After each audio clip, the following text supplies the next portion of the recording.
Selamat sore jemaat sekalian. Hati-hati jangan kena ini triknya ya. Jadi pas ada ketukannya, berarti ini harus lebih banyak melihat ke pemimpin nyanyinya. Kadang sebagai pianis juga kadang-kadang terlalu banyak melihat ke bawah ya. Karena sebagian pemimpin nyanyi itu memang tidak perlu dilihat gitu. Dilihat malah tambah kacau. Jadi akhirnya pianisnya terlatih untuk udah nggak usah lihat aja. Padahal sesungguhnya harusnya semuanya melihat ke pemimpin nyanyinya. Ya. Oke, mari kita buka Alkitab. Bernyanyi itu sangat menyenangkan. Ya. Tetapi untuk bertumbuh tidak cukup cuman menyanyi saja. Kita harus belajar firman Tuhan. Hari ini kita akan lanjutkan di dalam 1 Raja-Raja pasal 18.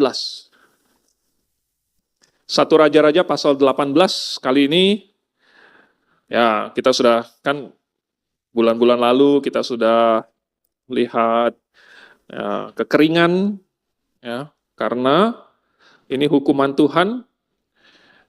Elia bilang tidak akan turun hujan kecuali dia katakan. Sekarang sudah 3,5 tahun kemudian. Di pasal 18 kita akan baca ayat 1 sampai 15. Saya akan bacakan secara cepat. Silakan jemaat sekalian memperhatikan, mengikuti sendiri di Alkitab masing-masing. Oke, 1 Raja-Raja pasal 18 ayat 1 sampai 15. Dan sesudah beberapa lama, datanglah firman Tuhan kepada Elia dalam tahun yang ketiga.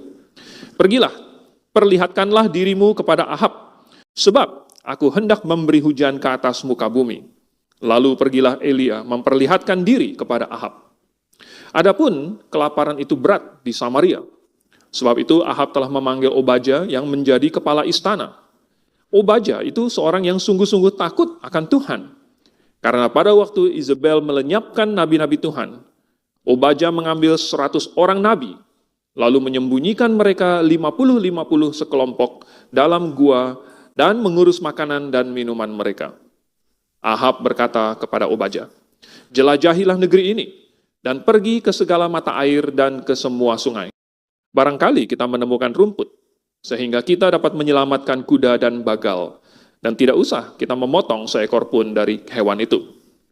Lalu mereka membagi-bagi tanah itu untuk menjelajahinya. Ahab pergi seorang diri ke arah yang satu, dan Obaja pergi ke arah yang lain. Sedang Obaja di tengah jalan, ia bertemu dengan Elia. Setelah mengenali dia, ia sujud serta bertanya, engkaukah ini, hai tuanku Elia? Jawab Elia kepadanya, benar, pergilah, katakan kepada tuanmu, Elia ada. Tetapi jawab Obaja, apakah dosa yang telah kuperbuat? Maka engkau hendak menyerahkan hambamu ini kepada Ahab, supaya aku dibunuhnya.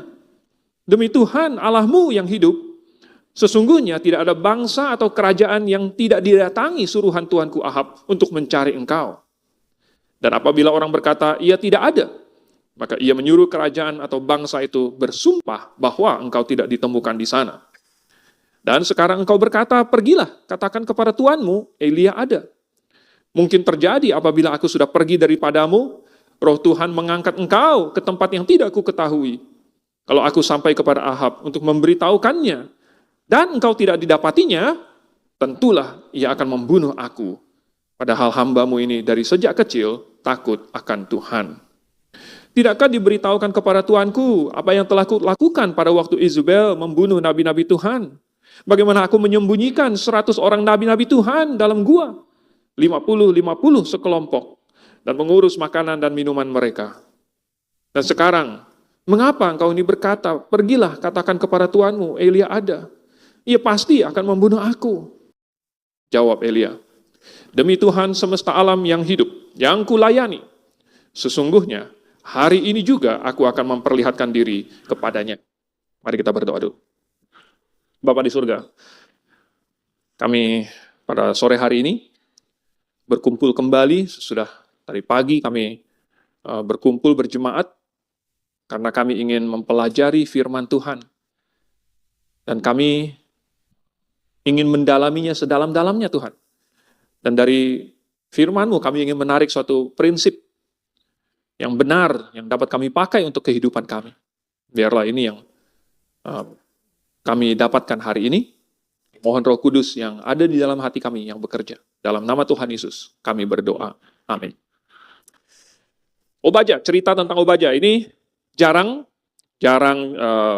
dibaca, jarang dipelajari.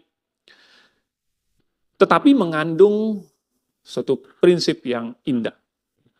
Pertama-tama, nama dari Obadya dalam bahasa Inggris King James itu Obadiah. Itu lumayan dekat dengan bahasa Ibraninya.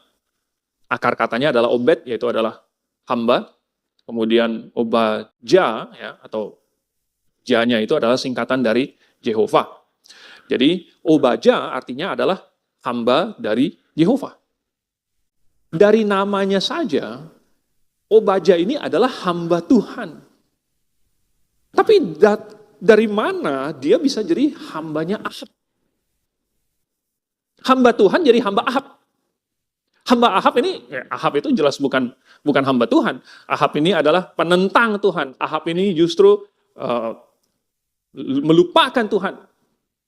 Tapi Obadya menjadi hambanya penentang Tuhan. Sehingga kadang-kadang kita melihat, oh ternyata bisa juga ada orang yang terperangkap di dalam suatu situasi yang tidak ideal. Di tempat kerja, atau keluarga, pokoknya di suatu tempat yang tidak ideal, di mana dia sebenarnya takut akan Tuhan, tetapi lingkungannya justru anti kepada Tuhan. Ya. Nah, dalam situasi yang tidak ideal seperti itu, apakah yang orang percaya harus lakukan? Apa yang bisa dilakukan? Nah, ini kita lihat. Ya. Dan ternyata si Obadya ini adalah seorang yang baik. Dan dia membuktikan bahwa di dalam keadaan yang tidak ideal, di dalam lingkungan yang tidak ideal ini, yang bahkan menekan, seseorang bisa melakukan apa yang benar. Nah, itu yang akan kita pelajari. Tetapi, ya, tadi saya singgung, ini bukan situasi yang ideal. Dan walaupun seorang dalam situasi tidak ideal, ya, apakah itu suatu tempat kerja yang tidak ideal, bisa tetap melakukan kebenaran, ini jangan dijadikan alasan, ya udah kalau begitu saya akan cari kerja, nggak apa-apa, di tempat yang Tuhan nggak suka pun nggak apa-apa, karena di tempat itu saya bisa tetap melakukan kebenaran. Jangan dijadikan alasan untuk berbuat seperti itu, karena kita baca bahwa Obadya mengalami tekanan dan mengalami kesulitan, dia mengalami ancaman. Kalau dia salah langkah sedikit, maka tuannya akan membunuh dia. Jadi kalau ada orang yang zaman sekarang menggunakan cerita Obadya sebagai alasan, oh Obadya aja bisa, kalau gitu saya akan juga melayani tuan yang jahat gitu. Saya akan masuk ke suatu tempat di mana yang anti Tuhan, nanti saya akan jadi terang di situ, nanti saya akan bersaksi dan lain sebagainya. Hati-hati, hati-hati ya. Karena Obadya di sini justru mengalami banyak sekali tantangan. Dia hampir mati. Ya. Dia harus mempertaruhkan nyawa dia untuk melakukan kebenaran. Jadi itu bukan sesuatu yang enak, bukan sesuatu yang baik. Kalau bisa dihindari, sebaiknya dihindari. Tapi jikalau seseorang stuck di sini, ya, mungkin kita nggak tahu apakah keluarganya si Obadya dari dulu sudah turun-temurun melayani raja, apakah dia mungkin sudah melayani raja sebelum Ahab naik tahta dan lain sebagainya, kita tidak tahu. Nah, ada dua hal di sini yang saya ingin untuk kita pelajari. Nah, nomor satu adalah prinsipnya. Prinsip kebenarannya itu apa? Yaitu jangan berbuat dosa. Ini prinsipnya. Jangan berbuat dosa. Justru sebaliknya harus berbuat kebenaran. Dan ini yang Gembala Stephen sudah khotbahkan dalam seri yang 10 firman itu, 10 perintah, ya. Di mana sebenarnya itu bukan cuma larangan jangan, tetapi di baliknya ada suatu perintah positif, ada yang harus dilakukan. Ada hal yang harus dihindari, tetapi ada kebenaran yang harus dilakukan. Tidak cukup kita berkata, saya tidak mau berdosa, tetapi kita juga harus melakukan kebenaran. Nah, jelas di dalam perikop ini, Obadja di dalam posisinya sebagai hambanya Ahab, dia susah untuk menghindari dosa, dan susah untuk melakukan kebenaran. Tetapi bukan tidak mungkin. Ya, bukan tidak mungkin. Jadi, dia mengalami tekanan. Tetapi prinsipnya adalah jangan berkompromi.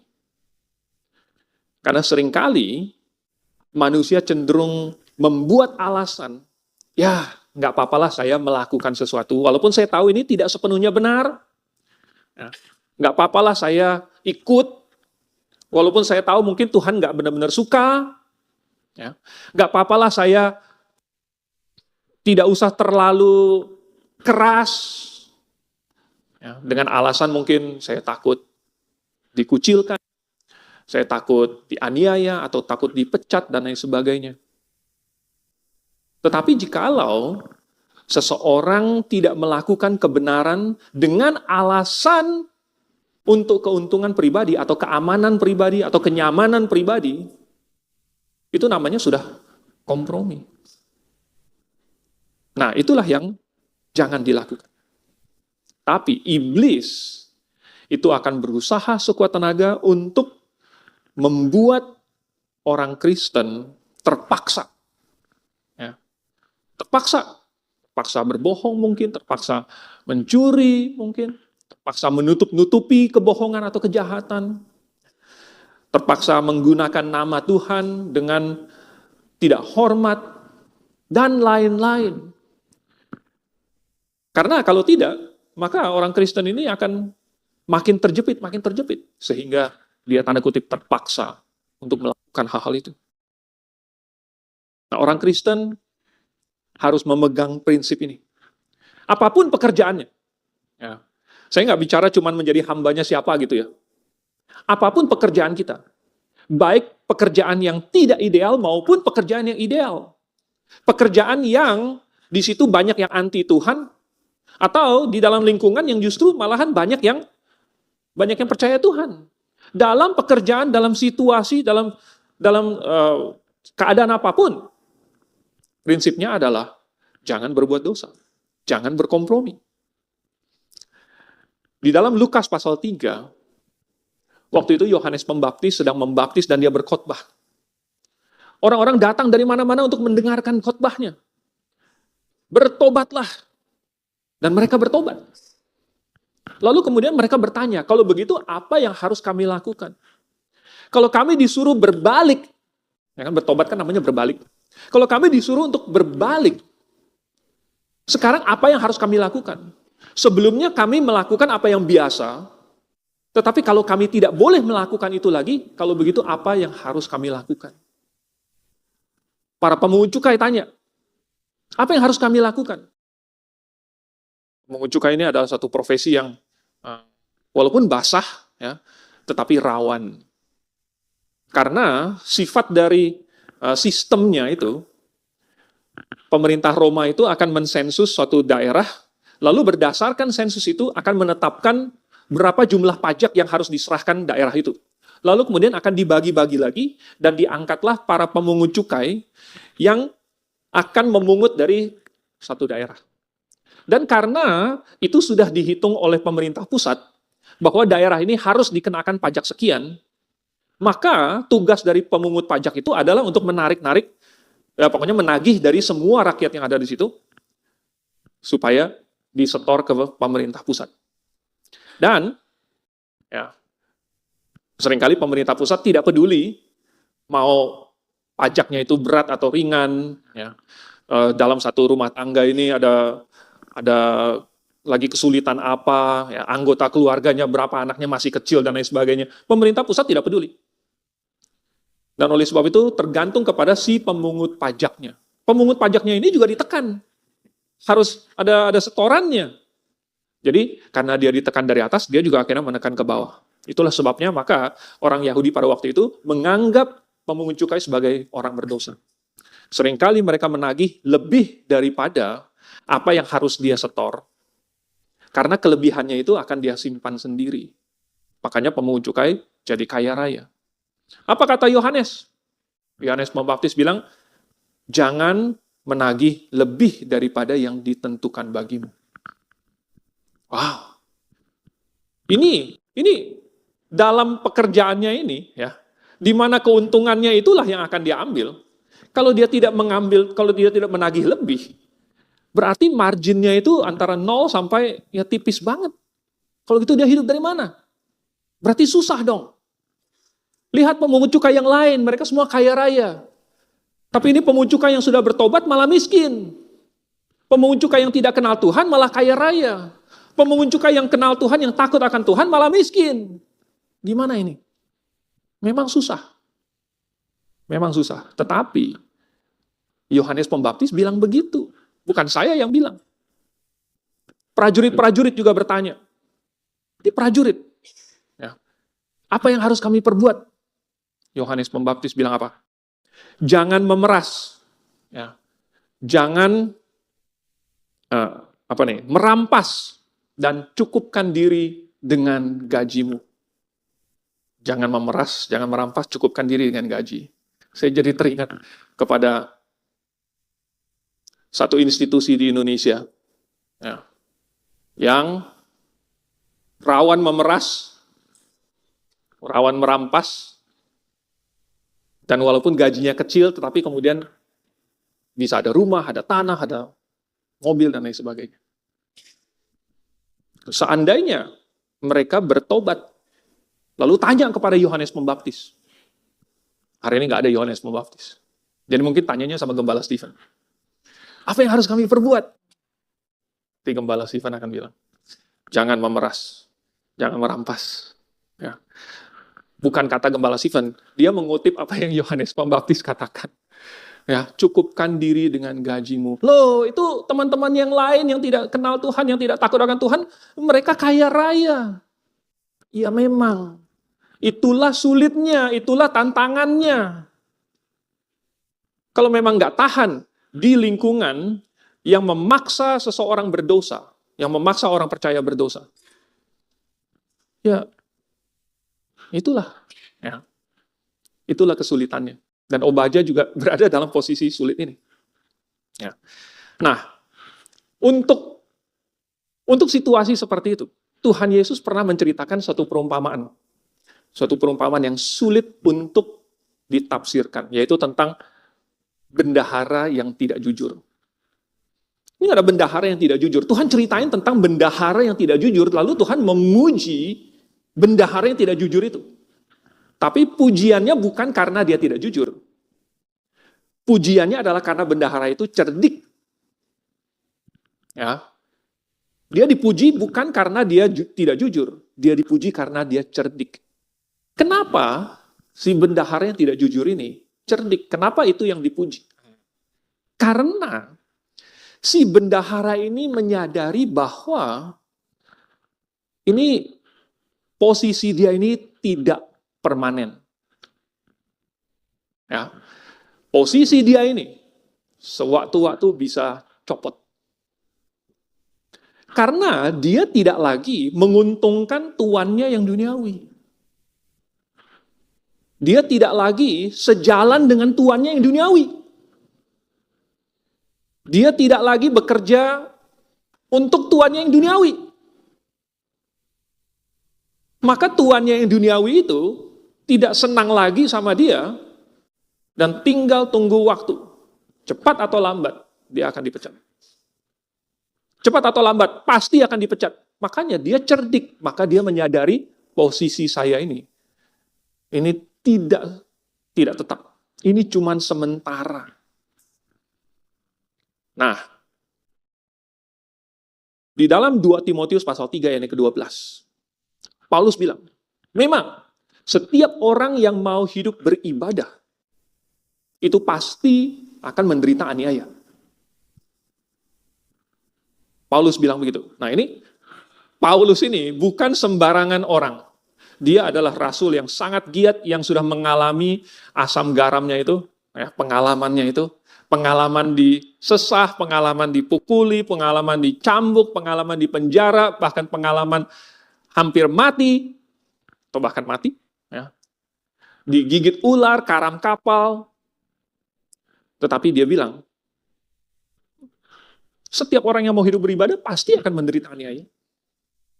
Nah, itu dia katakan bukan supaya para pembacanya, supaya kita menjadi takut, oh kalau begitu, untuk menghindari aniaya, kalau begitu jangan hidup beribadah.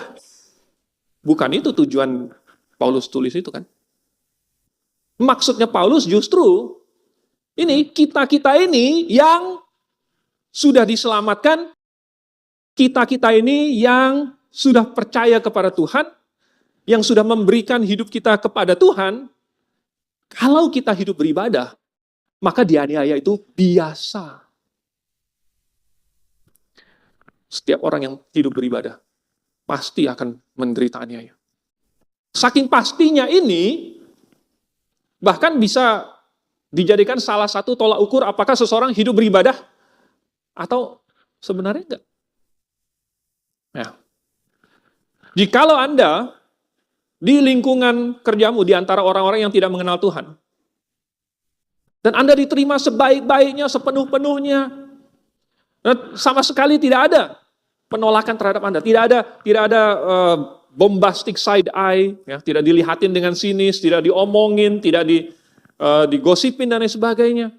Anda tidak ditekan, Anda ngikutin semua mau mereka, maka pasti ada tanda tanya besar. Apakah sebenarnya Anda hidup beribadah? Apakah Anda setia kepada Tuhan? Ataukah Anda sudah hidup berkompromi?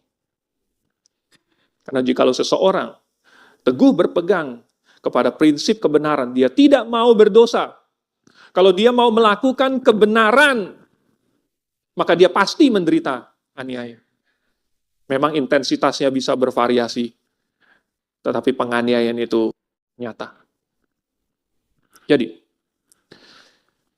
si bendahara yang tidak jujur ini, karena dia cerdik, dia sadar bahwa cepat atau lambat, dia pasti akan dipecat, maka kecerdikannya itu membuat dia memindahkan prioritasnya ke Tuhan yang surgawi. Karena dia tahu bahwa Tuhan yang duniawinya ini sebentar lagi akan pecat dia. Kalau gitu ngapain dia masih loyal kepada Tuhan yang duniawi itu? Ngapain dia masih pura-pura baik dengan Tuhan dunia itu? Lebih baik dia pindahkan loyalitasnya. Dia pindahkan ini prioritasnya. Kalau gitu saya ngapain prioritasin ini lagi? Sebentar lagi saya dipecat. Lebih baik saya prioritaskan apa yang lebih penting, yang kekal. Itu kecerdikan yang dipuji oleh Tuhan Yesus. Jadi di dalam kehidupan kita juga. Kalau kita bandingkan dengan Obaja. Balik ke Obaja, dia menyembunyikan 100 nabi. Ya. Mungkin ada 2 gua. Karena dibagi 50-50 kelompok. Plus dia harus memberi mereka makan lagi. Menyembunyikan 100 orang nabi saja, itu sudah resiko yang sangat besar. Kalau ketahuan, kepala dia akan menggelinding. Plus dia harus memberi mereka makan. Ini lagi zaman ekonomi sulit. Ya. Nggak ada air. Berarti panen semuanya nggak ada panen. Tidak ada menabur, tidak ada menuai, ekonomi sedang sulit. Mereka bahkan lagi mencari mata air supaya binatang-binatang mereka, kuda, bagal, keledai, segala macam, jangan sampai mati semua. Ekonomi lagi susah. Tetapi dia malah menyediakan 100 porsi MBG. Wah, ya, di delivery setiap hari. Nggak tahu berapa kali sehari. Dapurnya dari mana? Nggak tahu juga saya. Hebat juga si Obaja ini. Ya, dia harus putar otak sedemikian rupa gimana supaya yang disembunyikannya ini tidak ketahuan. Padahal setiap hari ada operasi masak, lalu kemudian nganterin makanan ke yang disembunyikan itu. Tetapi walaupun dia harus bersusah payah, dia harus menanggung resiko pribadi yang sangat besar. Tetapi dia memegang prinsip, saya mau melakukan apa yang benar yang saya bisa lakukan. Karena dia berada di dalam posisi yang cukup tinggi. Dia mungkin salah satu orang kepercayaan Ahab. Makanya Ahab bisa ngomong sama dia, ayo kamu pergi ke situ, saya pergi ke sini. Jadi kelihatannya dia dipercaya sama Ahab. Dia memanfaatkan posisinya ini. Bukan supaya dia bisa nyaman, tetapi supaya dia bisa melakukan kebenaran yang dia bisa. Dan ini bukan hanya bagi orang yang berada di dalam situasi yang lingkungannya anti Tuhan.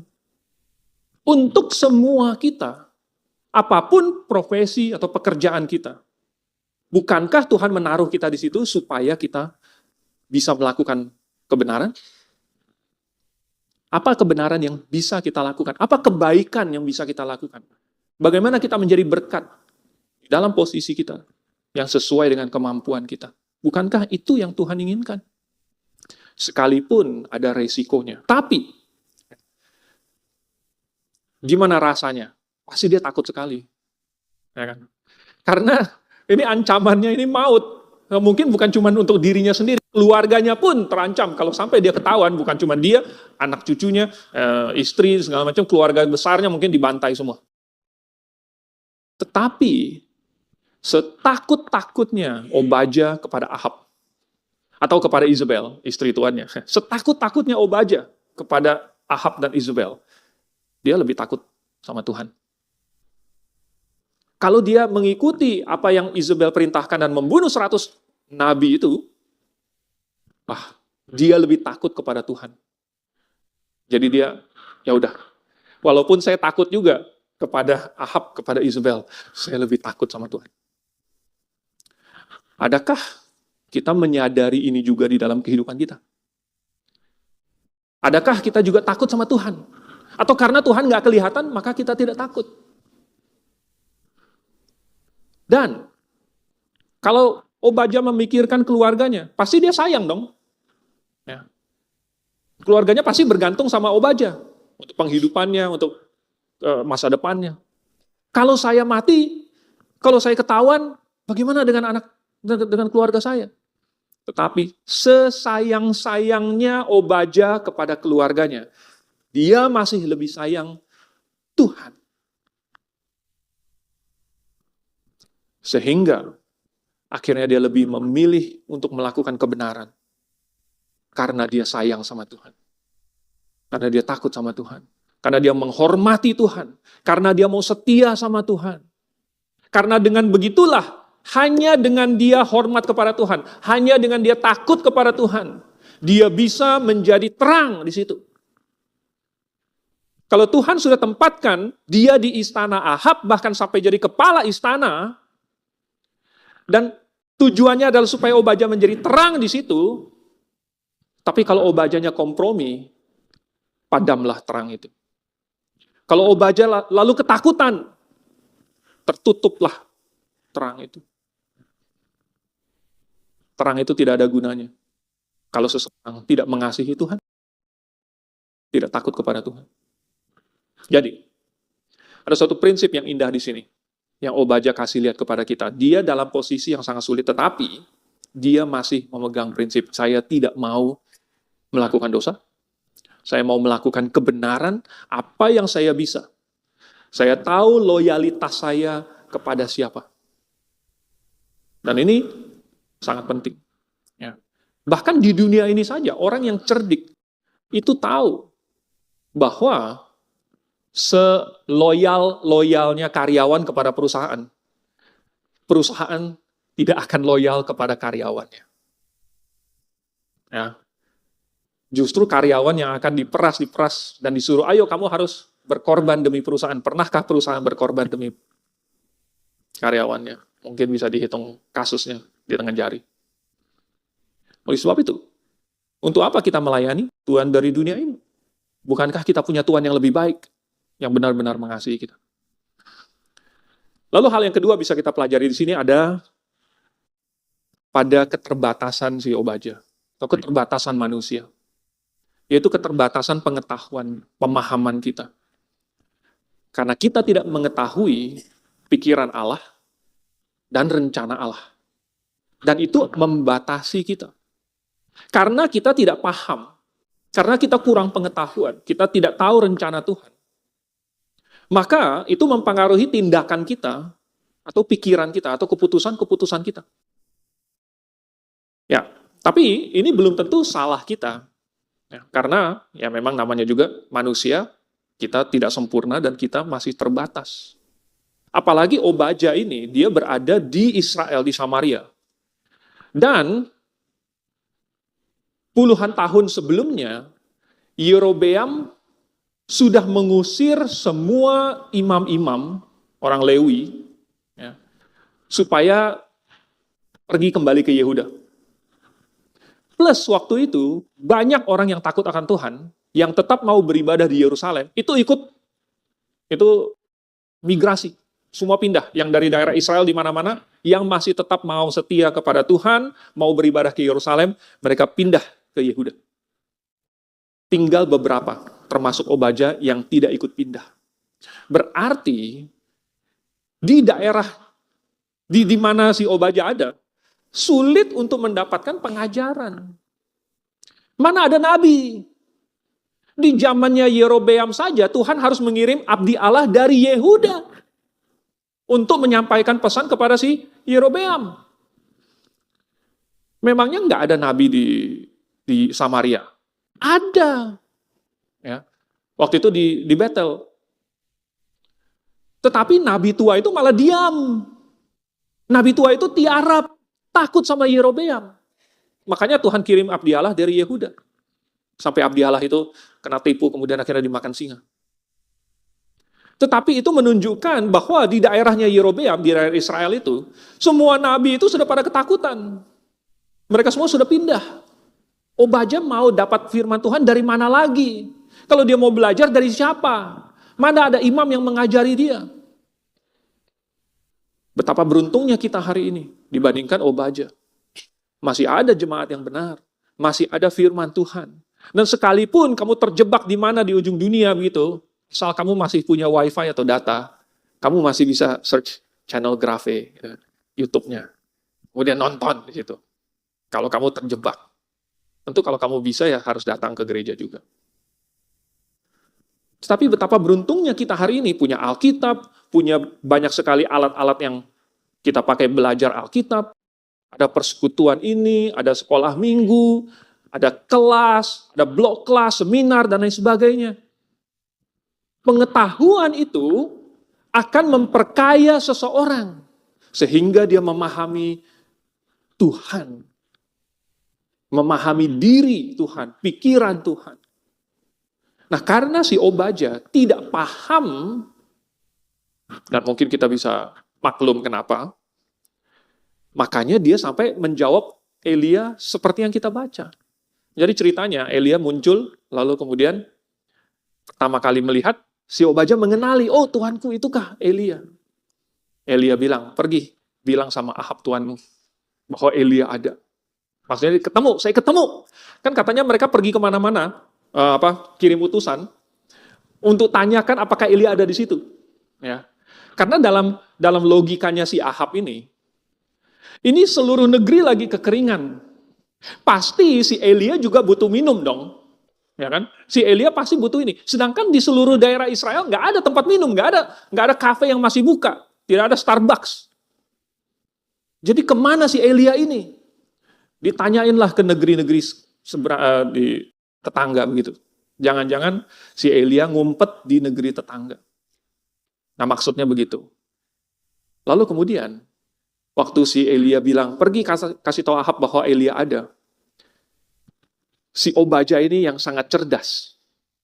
Dan kita tahu dia pasti sangat pintar untuk bisa menyembunyikan dua kelompok 50 nabi. Dia otaknya langsung berpikir, saya tahu Ini fakta. Bahwa yang salah itu adalah Ahab. Bukan Elia yang salah. Berarti Tuhan pasti akan menyertai Elia. Jadi kalau Ahab sampai bisa ketemu dengan Elia, pasti Elia ditangkap. Nanti dibunuh. Tapi karena Tuhan memihak kepada Elia, pasti Tuhan nggak akan membiarkan Ahab menangkap Elia. Berarti kalau saya kasih tahu sama Ahab, saya ketemu sama Elia. Lalu Ahab cepat-cepat mengejar, Tuhan yang tidak akan membiarkan Elia ketangkap itu akan katanya ya, akan mengambil Elia katanya, lalu kemudian ditaruh tempat di mana saya nggak tahu. Jadi Tuhan akan melenyapkan Elia. Wah, kalau begitu nanti saya yang kena getahnya. Begitulah kira-kira dalam pemikirannya si Obadya ini. Tetapi itu disebabkan karena dia tidak paham apa rencana Tuhan. Nah memang bagaimana dia bisa tahu bahwa Tuhan sudah menganggap inilah saat yang tepat di mana Elia menampakkan diri. Bahwa Elia akan menantang nabi-nabi Baal dan Asyera. Bahwa akan menunjukkan kepada seluruh bangsa, bukan hanya Israel tetapi bangsa-bangsa lain, bahwa hanya ada satu Allah yang hidup. Dari mana si Obadya bisa tahu bahwa Tuhan sebentar lagi akan menurunkan hujan? Obadya tidak bisa tahu. Semua pemikiran yang tadi, ya, yang dia pikir, oh ini kalau begini pasti begini dan sebagainya, itu semua adalah analisa dia secara manusiawi. Dia pandai menganalisa secara manusiawi. Tetapi analisa manusiawi itu hanya sementok batas kemampuan manusia. Sedangkan rencananya Tuhan itu jauh-jauh di atas kemampuan analisa manusia. Oleh sebab itu, maka dia nggak bisa tahu. Jadi dia takut. Nah, ini ya. Bandingkan dengan Elia. Elia kok nggak takut? Ya. Elia tidak takut. Kenapa Elia takut? Kenapa Elia tidak takut? Kenapa Obadya takut? Karena Obadya tidak tahu. Elia tahu. Elia tahu apa? Elia tahu bahwa sekarang Tuhan suruh dia tampil. Elia tahu bahwa sekarang Tuhan suruh dia untuk menantang nabi-nabi Baal dan Asyera. Elia tahu bahwa sebentar lagi Tuhan akan bekerja. Dan itu memberikan Elia keberanian. Bayangkan, kalau kita tahu, pasti, kalau Tuhan kasih tahu kepada kita langsung, bahwa Tuhan akan bekerja sekarang. Apa enggak kita cepat-cepat langsung bangun, langsung kita sing-singkan dengan baju, oh Tuhan udah mau bekerja sekarang. Kan begitu. Jadi Elia, walaupun harus menghadapi Ahab atau Isabel, dia tidak takut karena dia tahu. Taunya dari mana? Dari firman Tuhan. Jadi sekarang orang yang takut karena kamu tidak tahu. Kenapa tidak tahu? Karena tidak mempelajari Alkitab. Karena kamu nggak paham Tuhan. Oke, kamu sudah belajar Alkitab pun kamu tetap tidak akan tahu timingnya Tuhan. Betul. Maka oleh sebab itu, selain seseorang itu yakin kepada Tuhan, dia harus belajar menantikan Tuhan. Yesaya 40 ayat 31. Nah, coba kita baca dulu. Ya. Yesaya 40 ayat 31. Ini ayat yang sudah terkenal. Biasanya sudah hafal. Saya bacakan. Tetapi orang-orang yang menanti-nantikan Tuhan mendapat kekuatan baru. Mereka seumpama Raja Wali yang naik terbang dengan kekuatan sayapnya. Mereka berlari dan tidak menjadi lesu. Mereka berjalan dan tidak menjadi lelah. Oh, ini yang menanti-nantikan Tuhan. Tapi, menantikan Tuhan itu bukan artinya kita diem-diem lalu kemudian nggak ngapa-ngapain. Bukan itu pengertian menantikan. Menantikan itu adalah sambil mempersiapkan diri. Sambil tetap melakukan apa yang benar. Contohnya, hari ini ada pernikahan. Kemarin ada pernikahan. Dalam 2 hari kita ada 2 pernikahan. Kalau misalnya, seorang laki-laki bilang sama kekasihnya, Saya nanti akan melamar kamu. Tunggu ya. Tunggu. Wah, pasti ditunggu dong. Dinanti-nantikan. Dinanti-nantikan. Tetapi apakah menanti-nantikan ini diam-diam saja? Oke, saya tunggu ya. Saya duduk aja. Duduk di rumah. Ayo silakan datang. Kan nggak mungkin seperti itu. Ada satu waktu persiapan sebelum benar-benar dilamar atau dinikahi. Demikian juga Tuhan akan datang, Tuhan akan bekerja, Tuhan akan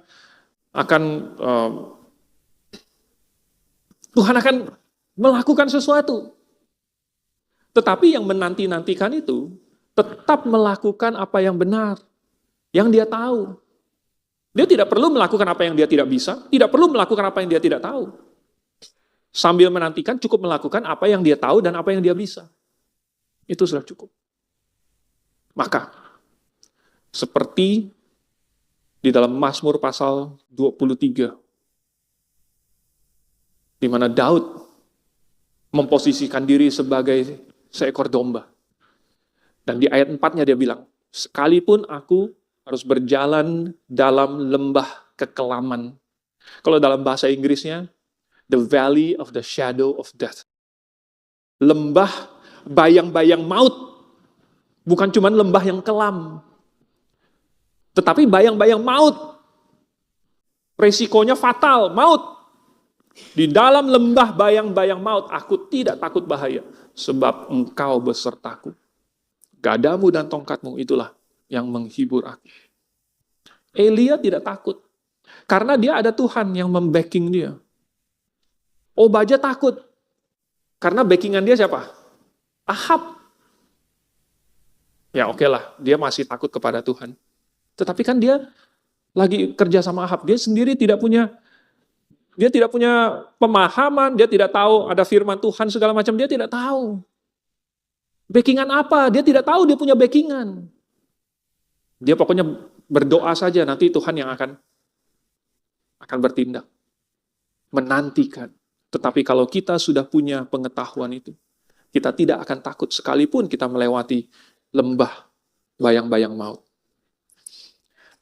Jadi, sambil kita menantikan, mungkin kita berada dalam situasi yang sulit, tapi kita harus tetap setia, tetap melakukan apa yang benar, dan jangan kendor.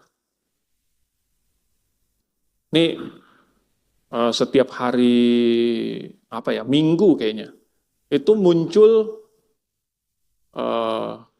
highlight itu tayangan ulang balapan. Nah, biasanya balapan itu entah hari Minggu atau hari Sabtu.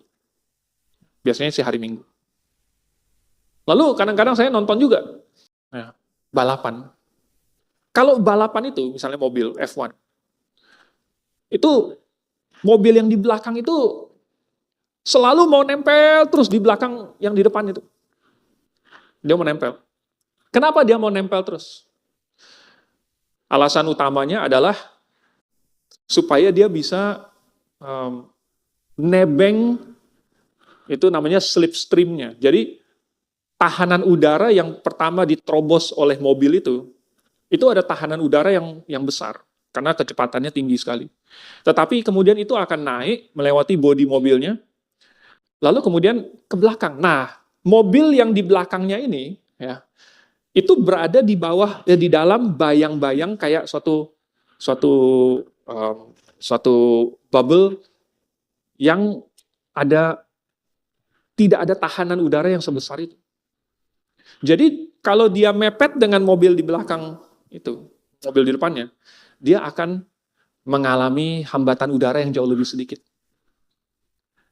Dia akan ngekor terus sedekat-dekatnya.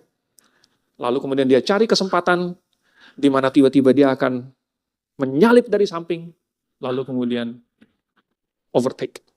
Dia akan melewati. Dia tunggu kesempatan. Dia tidak tahu kapan kesempatan itu akan tiba. Dia tidak tahu kapan mobil di depannya akan bikin kesalahan. Dia tidak tahu kapan dia bisa menyalip. Tapi dia akan tempel terus, dia akan coba terus, dia akan berusaha terus. Karena apa yang harus orang percaya lakukan? bukan pasif, bukan diam saja, tetapi terus melakukan kebenaran. Dan siapa tahu, pada suatu kesempatan yang kita tidak tahu, tetapi yang Tuhan berikan, tiba-tiba Tuhan akan bekerja lewat kita. Obadja mungkin dia tidak tahu, awalnya dia bekerja sama Ahab, apa yang akan dia lakukan, berapa banyak nabi yang akan dia selamatkan, apa peran dia di dalam istana Ahab. Tetapi akhirnya, karena dia setia, karena dia tidak kompromi, Tuhan akhirnya memakai dia. Bukankah itu? Hanya itu yang bisa kita harapkan. Dimanapun posisi kita berada. Mari kita tundukkan kepala, kita berdoa.